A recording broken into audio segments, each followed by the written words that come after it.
right, babe, we're live. Hi, everybody. Welcome back to Most Self-Improved, a podcast where we're trying to live our best lives. I am Bob Nichila-Corey with my co-host, Erin Jensen. Hello. That was an interesting hello. I gotta jazz it up. I don't talk for another 3 minutes. I really gotta leave an impression. Loved it. For this episode, I'm really excited because we're speaking with a good friend of mine, which we have not done yet on the podcast. My friend Allie Cherry happens to be a writer, a therapist, and an amazing solo mom by choice. So we're really excited to talk about this topic. And it's funny, I was like, is this a self-improvement topic? But I actually think it is, because when I think about self-improvement, I think about going after what you want to live the life that you want. And to me, choosing to be a solo parent, it's the biggest, most life-altering example of going after what you want. I read a little bit about it in preparation for this episode, and most single moms by choice, they wanted a partner, and they ended up at a point where it was like, okay, not sure if this is going to happen, but I still want kids. I'm not going to settle for just some idiot I don't really want. We don't settle here. We do not settle. Because that people do that, right? They're like, okay, Yes. that happens a lot. So I'm not going to settle.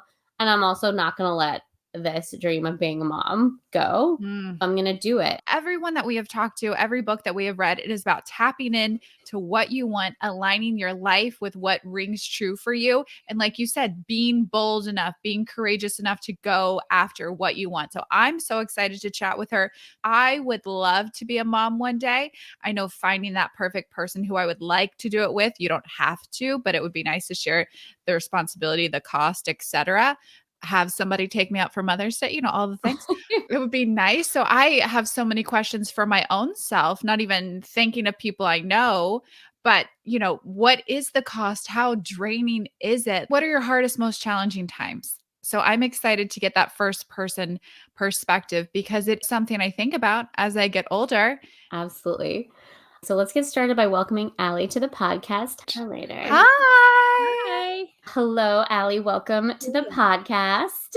Really excited to have you on to talk about solo parenthood. To start, just tell us a bit about yourself, what you do besides being an amazing mom to a very cute kid.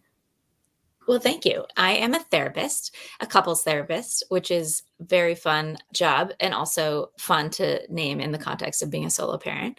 And I also run a writing studio called the DC Writers Salon in DuPont Circle. And those are my two hats that I wear other than being a mom. I love that. And your mom hat's probably very cute. For me, what it's screaming is authenticity and honoring what you felt like were your true desires, your passions, even though it's not the traditional plan, as you talked about in your lovely speech at the Kennedy Center. So can you tell us a little bit more about your motivation and how you decided, what went into deciding to become a solo parent?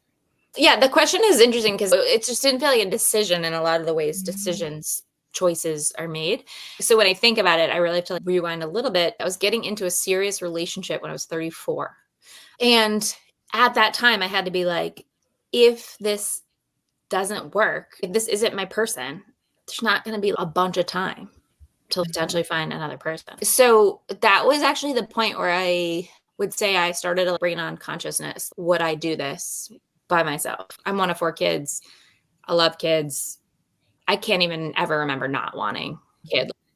The choice itself was really about this starting at 34. It was really this process of just trying it on. I looked for models. You know that expression, you can't be what you can't see? I believe that is true for a lot of things, or at least it helps a lot to see other models. I realized that in order to really try on the idea of solo parenting and confront the beliefs that I was having or the anxieties I was having, I had to get really specific. What are they? This is a silly one, but I was like, what am I going to do? I don't have a car. I'm 42. I've never owned a car. Maybe I'll get one, but I had to be like, how do you get around with like a baby? I had to really think about it. Turns out the Duna car seat is freaking awesome. And you can plug it into an Uber in less than a minute. There's so many little things where I had to just be like, what's really the thing that's tripping me up here? Another one is actually around this idea of what society's objections or social messages that you get. I had to be like, are these social messages actually from anybody that I care about? I started telling people that I was going to try to have a kid by myself, and I didn't get one weird response. Not one. I am so lucky. That is not true for everybody. What was the biggest one that you had to get over? It's actually really straightforward. I was holding a belief that I was being punished or not worthy. It was really just this narrative that I was lacking. So then what was the new narrative? It's more that I really like creative life design. I always have. I run a business and I've just done a lot of weird things. And I really like doing things creatively. And solo parenting is super creative. You were single, dating, and then pursuing this very big goal, having a baby on your own, moving to do that. I don't know if there were any thought processes and emotions that showed up as that happened. What changed in your life as you made that transition? One thing is I had to really just ask whether I wanted to keep dating while I was trying to make a baby. I decided not to. Was it a fear that what a child costs would be a financial burden that you could not meet? Yeah. And it honestly still is. Like that hasn't gone away. I'll probably continue to confront that answer. Another major question, like, can I have a kid by myself, is like, how do you do childcare? Like, childcare is really expensive. Childcare is easily the biggest cost for babies. I ended up using an au pair who I can hear playing with my child in this next room. But that's been really helpful because it's really flexible. It's on the more affordable side of childcare. It's the most flexible form of childcare. It helps me feel comfort because there's somebody in my home. So if anything were to happen to me, like I broke my leg or I got violently ill or something like that, I can be like, can you come upstairs right now?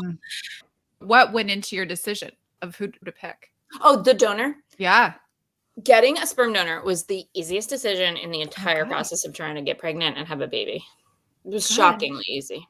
It's like any decision. You just have to decide what's important to you, what matters to you. The decision was just like about filtering and saying, these are the 3 or 4 things that matter to me. And then you filter and then you're like, there's only 10 people to pick from. There are hundreds, but once you narrow to like the 2 or 3 or 5 things that matter to you, there aren't hundreds. So now that you've been a mom for over a year, how has being a mom improved your life? And specifically, just what do you love most about doing this solo? So I mentioned I talked to a lot of people, and one of the women I talked to gave me really good wisdom. She said, people say it's harder to be a solo parent. She's like, but it's kind of easier in some ways. And one major way it's easier is you make all the decisions. Yeah. There's no like navigating and negotiating anything. Overall, having a child and having to be the person who puts him to bed every night and having to be the person who just has to do the things. I've slowed down a lot. I can appreciate a Sunday or a Monday. I don't work on Mondays. Sunday or a Monday where the only thing we do is go for a walk. That's it, the whole day. And if you told me that about myself a couple years ago, I'd be like, that sounds horrible. How long is the walk? Where are we go? What are we doing? Is it a baby marathon? What are we doing? Yeah. It sounds lovely. Yeah. Bobs loves a walk. But yeah, I don't know if that's actually a common experience of parenting. I would suspect it's probably not, because I think the lore around parenting is that you now have a million to-dos and you're sort of pulled in more directions. And for some reason, I don't feel pulled in more directions. I feel more settled in my like energy. It's been shocking and then quite refreshing. Erin, can I ask you specifically, are you actually really considering having a child by yourself? Oh no, I'm not. I mean, you think about it in the back of your mind, but it's like, it's scary. It's scary. I'm too scared. I'm too scared. It's always there. I have eggs on ice, babe. All of it. Am I too poor? Is the kid gonna be like, I don't like you? Am I gonna? Oh, that was a big fear. Am I gonna have the energy? You thought the kid wouldn't like you? Here's what I thought. One of my biggest fears leading up to birth was that I thought I wouldn't think he was cute. Oh, yeah. I mean, I get that. I think a lot of people are scared of that. And then, of course, I do think he's cute, like from the minute he's born. Yeah. And then I sent people photos, of course, because that's what you do when you have a baby. And I look back at these photos and I was like, he was so not cute. Like, he was so alien. He was so alien. I was like, look at my cute baby. And I'm like, now I think he's cute, but I'm like, I don't trust my judgment anymore. Yeah, no, he's very cute. And he likes you. And your baby will like you. But they have to like you. They don't have to. Let's go into my fears. That's a fun place to live. Okay, so what are then the biggest challenges for you? It can't all be Monday and Sunday walks. Like, what do you actually, what's the hard stuff that you're actually dealing with? Um, it's funny. I'm genuinely pausing. So because so much of my process of trying to get pregnant just serendipitously involved doing this story at the Kennedy Center, totally randomly by chance, the sort of same time period. I had to confront this idea of writing a better story, choosing a better story. This lack story was making me nuts. I mean, it was just making me crazy. I went into parenting with this idea that people say parenting's hard, right? How many times have you heard that? And I just was like, that might be true. That might be true. But I think as a person who's a narrative therapist, runs a writing studio about storytelling, I was like, I think I can do better. I don't want that story if it's hard. So I say that because I went in with a lot of intention to be like, I'm going to be in this experience and I'm going to be more nuanced or creative with my meaning making and storytelling and choosing what is true for me. So I don't kind of ever really resonate with the word hard. There are hard moments. I can think of one where I was just sitting, I mean, this is early days, week 7 or something. I'm sitting in Cameron's room in the middle of the night. He's not eating. I'm so tired. And I'm just like, please eat. Like, come on, I just need you to like eat right now because I need to go back to bed. I wasn't like dominant. You mentioned it a little bit, but I am curious about the process because I assume people who are tuning into this episode might appreciate a little bit of education on what you did if you wanted to share the process of getting pregnant. Sure. I froze my eggs at 36. It was right after I got out of the relationship with the guy that I was talking about at 34. And I was like, I'm golden. I can decide to have a kid whenever I want. My eggs are on ice. I'm good. Mm-hmm. So when I turned 40, I was like, game time. I called the bank and I was like, I'd like to buy this sperm. It's 1 vial of sperm. And she was like, whatever. And then she's like, is there anything else I can help you with? And I was like, do you do gift wrap? Like what? I don't understand what else you can help me with. Like, what add-on is there? Yeah, exactly. Can you like help me feel good about my life? Like, I don't know what. So I bought sperm. The first IUI, I totally thought it was going to be a one and done. My mom had 4 kids. The eggs are a backup plan. It did not work the first time. I did 3 IUIs. None of those worked. So I fertilized my frozen eggs. Let's use the eggs. I had a lot of eggs in the spectrum. And I got 1 good embryo out of it. Not 2, 1. And I was like, what the fuck? I thought I was going to have, I don't know, a dozen or something. So that was hugely devastating. I mean, super stressful. So I did another retrieval before I transferred that embryo because I was like, if this embryo doesn't work, I'm going to lose my mind. I have to get something in the bank if it doesn't work. So I did another retrieval and I get 1 more embryo. So now I have 2 embryos, a 36-year-old embryo and a 40-year-old embryo. And they were like, all right, well, we recommend you transfer the 40-year-old embryo. It's actually like a better embryo. And I was like, no, we're doing the 36-year-old embryo. I need to do first in, first out kind of situation over here. So I transferred the 36-year-old embryo and it didn't work. It didn't take. And I say that because that was my plan. That was like my whole plan. My whole plan was my eggs from when I was 36 and it didn't work. As you can imagine, that is like, what the fuck? Like that was the plan. There's not 5 other plans. So I freaked out. I had a super honest conversation with my doctor and she was like, Allie, you did nothing wrong. There's nothing wrong with you. This just wasn't your embryo. It was like such a helpful conversation because she was just like, real talk. Stop judging yourself. Don't go on a gluten-free diet. You don't have to go manifest a bunch of shit. This just wasn't your embryo. You've got another embryo. Of course, it's a 4-year-older embryo. So I'm like, pfft. So the day before the transfer of the embryo, I saw a psychic and I got Reiki. I tell you that because that was the last woo-woo thing I will ever do. Because this psychic told, I can't believe I'm admitting this. This psychic told me I was going to have 2 miscarriages. Oh. That's so horrible. Oh. What an asshole. Yeah. Yeah. That's a bad psychic. That totally a bad psychic. But it was good because it was like, no more manifesting, no more psychics. I probably would do Reiki again, but like the very next day I got pregnant. So Cameron is a 40-year-old embryo. So I guess I partly say all that because I just think it's important for people to realize having baby is a fucking crapshoot. In any way you try to make a baby, through fertility assistance, on your own, adopt, whatever method you use to try to bring a baby into your life. Every version of every story that I've heard is such a random chance Is there any other advice you have for people who are considering becoming a solo parent? I do have one piece of advice. It was passed to me and I'm going to pass it forward. I told you I was trying on the idea of being solo parent. I just had to talk to a lot of people, talk it out, name it, tell people, see what happened. Does this feel true for me? Does this feel good to me? One of the women I talked to was this woman, Megan. It was a friend of a friend. She's pregnant, actually. But she said to me, a lot of the challenge with trying to be a solo parent is this belief that you're choosing parenting over partnership. And that's a big fear if you want partnership, that those are a trade-off, that they're a zero-sum game. And she said you have to just sort of think about separating your wants and separating your decisions and the sequence of what you're going to get and what you want for your life from a family or partnership perspective. And I think that's something I've actually hung on to so often. I also think of it often as a therapist. Life is not linear. It is not linear. People go in all sorts of order and directions, and nobody plans that they're going to get divorced either. So everybody's making their relationship quilt, their family quilt in all sorts of ways. So as soon as she said that to me, you can have big love, you can have big partnership, you can have a husband, you can have a family the way you want it, whatever version you're thinking about, and it can just come after you have a baby. Allie, is there anything else you think our audience should know before we let you go?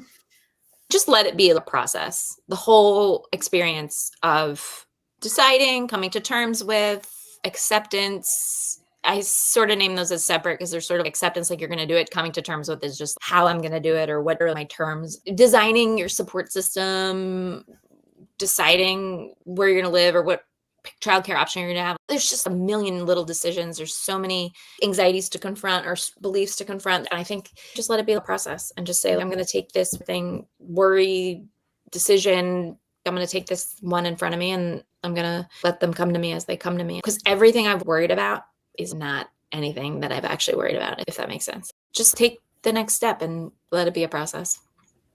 Baby steps. Yeah. Baby steps. Well done, Erin. That is an excellent summary of what I just said. Allie, thank you so much for joining us today, sharing a little bit about your journey of solo parenthood. We always like to share at the end a little thing that we take away. I learned so much. Erin, what is one thing that you're going to take away from this chat? I feel like that at where I am in this moment in time, the things that stick with me are things that can be applied to my life in broader ways, right? Letting things be a process, huge. For this specifically, I love how you shared your story of everything that you went through in order to conceive. I love always having hope, but also that maybe it's not as scary as I'm making it in my mind. And perhaps there's room to have another narrative. So I appreciate that so much. Love it. What is sticking with me is I don't like that story. I love that. You should trademark that somehow. I think even for me, I'm like, oh, it's going to be hard. The parenting will be hard. That's what everybody says. And so it makes you scared, right? But maybe that's not the story. And if it's not what you want, you can put it down. But decoupling parenting and partnership. Life is not linear. The idea that life has to be linear is the cause of so much heartache and stress. And it's just like, that's a bad book. Take it out of circulation. It is. Out of the library. Yeah. Get it out of here. We can still have all the things, but it's not linear. That's the big thing. Well, I have two quick things I wanted to mention. One was genuine advice for people who are trying to grapple with being single and having a tough time with it is to become a couples therapist. Strong life choice on my part, because couples have not figured it out. Like, not at all. The last thing I actually do want to say is actually that I really don't like the expression single mom by choice, which is what I would be categorized as, because I don't think it makes sense that I have to share that much information with anybody. Nobody's like, oh, I'm a divorced dad by regret or anything. Nobody's having to share that much context with why. So I love that you guys asked me to be on this from a solo mom perspective, because solo is just like, I'm going it alone. And obviously I appreciate that there's a community and support of people. I'm not really solo in the world, and that's part of life design. But single parent, single mom is just such garbage. Like, what the hell does my relationship situation have anything to do with me being a mom? And so I just like that you guys said solo mom. So I appreciate, because when you say it, it's like it implies like, oh, you're half of, oh, you are less, as Peter has told us, oh, you are less than the single. Yeah. Oh, I love that. Yeah, it's like, I don't want a qualifier. Like, what are you qualifying me for? I am a mom. She's a mom. Oh Cam. my Oh my God, he's so goodness. big. Oh my goodness. How old are you, Do Cam? you have teeth? Oh my God. Yeah, he's got lots of teeth. He Oh, wants my pen. Want this oh pen? my God. So cute. He's like, you guys are talking about me? Yeah. Hi. Say hi. Is this your Okay. first podcast? Does he have his own baby? This is his first Guys? podcast ever. I Thanks, know. Cameron. Put Good him in the baby job. book. How old is he? 15 months. Oh, the Okay, baby. say bye. I'm gonna go give you back to your Bye, caregiver. Speaking of Bye, caregivers, Angel. All right, we're done here. You're going to do it? No, I just mean we're done with the episode. Yep. We're done. What more do you need to know?